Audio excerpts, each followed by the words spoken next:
É aquela de uma grávida que foi ferida, resgatada de um hospital em escombros, um hospital que foi bombardeado.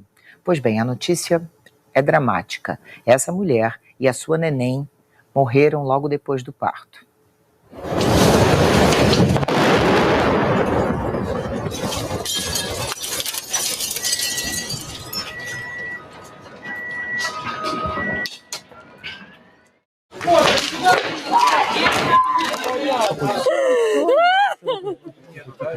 Роддом.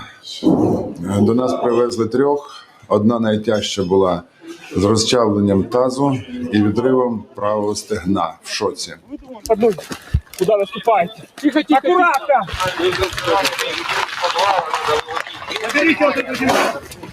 Давай скорую. Протягом більше півгодини реанімація дитини не дала результатів. Потім ще півгодини чи більше реанімація матері без результатів. Загинули обидва.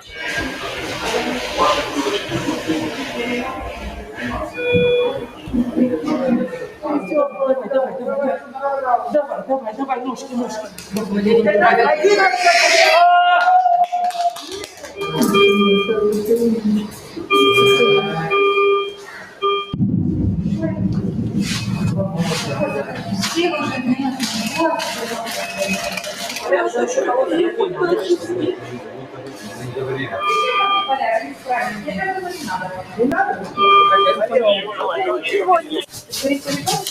Это произошло 9 числа в 3-й больнице в Мариуполь. Мы лежали в палатах, у нас повылетали стекла.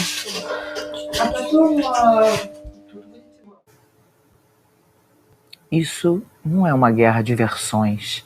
Isso são imagens reais, com pessoas reais, seres humanos, mães, bebês,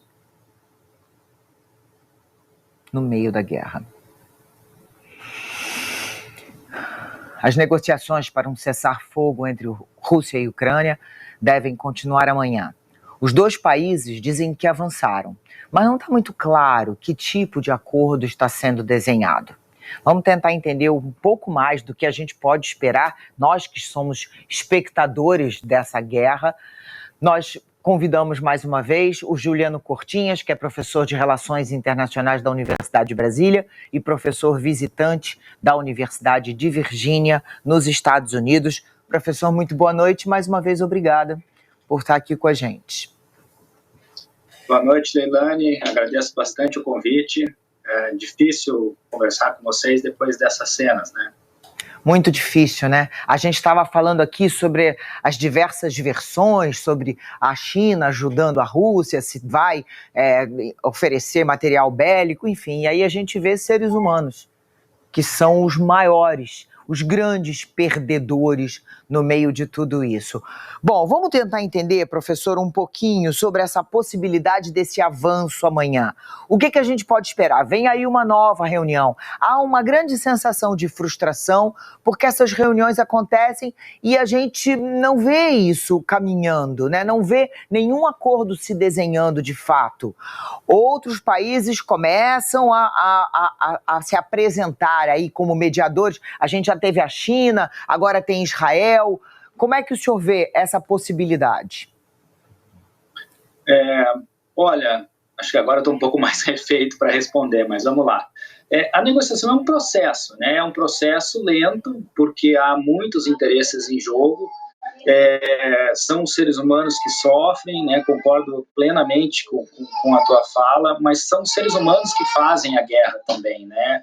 Então, enfim, fazer com que esses seres humanos que fizeram a guerra aceitem, né, ceder algo que eles gostariam de ter tido o suficiente para sair matando outros seres humanos, né, na medida em que eles estão matando, né, de lado a lado, é algo muito, muito difícil, né? Então os interesses são muito fortes em jogo. E é uma negociação que é um processo lento, realmente, é um processo que vai gerar ainda mais esforços, mas eu acredito que ela só vai ocorrer na medida em que a Ucrânia ceder uma parcela do seu território, né, e os russos se comprometerem a se retirar totalmente da parte ucraniana que for que permanecer sob o governo de Zelensky, né? Mas, professor, acho que é mais do que ceder território, né? É mais do que Donbás. A gente está falando aí de aceitar não entrar para a União Europeia, de aceitar não entrar para a OTAN, é isso? Ou seja, agora, a Ucrânia já deu alguns sinais de que faria esses acordos. Sem dúvida, não é só território, né? A questão principal é a OTAN e a União Europeia. Continua sendo, Putin já deixou isso claro desde o início, são 5 ondas de expansão da OTAN, né? E essas mortes todas, elas têm, né, como um dos seus fatores, não é o único, não é a única causa, é claro que há um processo de expansão também, de nacionalismo russo sendo exacerbado, mas esse processo ele só vai terminar, provavelmente, né, quando os ucranianos aceitarem o acordo de não entrada nessas instituições, sem sombra de dúvida. E quando, provavelmente, cederem a Crimeia à Rússia e declararem independência das regiões do Donbás, né? Então, essas são as posições que estão em jogo. Professor, 11 anos atrás a gente viu, eu lembro que eu estava apresentando a edição das 6 e a gente noticiou o início da guerra na Síria. Já se passaram aí 11 anos de uma guerra cruel e interminável. A gente está vendo a Rússia atacando de uma maneira bastante semelhante, né? Com destruição, alvos civis, destruindo o país. A gente pode ver essa guerra se prolongar por alguns anos, sem a vitória de nenhum dos dois lados? Olha, pelo nível de pressão que foi criado de ambos os lados, acredito que não. Até porque as sanções contra a Rússia são inéditas, né? São muito fortes e provavelmente vão pressionar em demasia a economia da Rússia, que não vai conseguir manter o esforço de guerra, que é um esforço caríssimo, deslocamento de tropas, a continuidade, enfim, de exércitos retornando a Moscou e voltando de Moscou para a Ucrânia, enfim, o custo é imenso, né? Há estimativas de que a guerra do Iraque e do Afeganistão custaram aos cofres dos Estados Unidos cerca de 10 trilhões de dólares. É um dinheiro que os russos não têm, né, para ficar vários e vários anos operando no território ucraniano, por mais que seja um vizinho deles, né?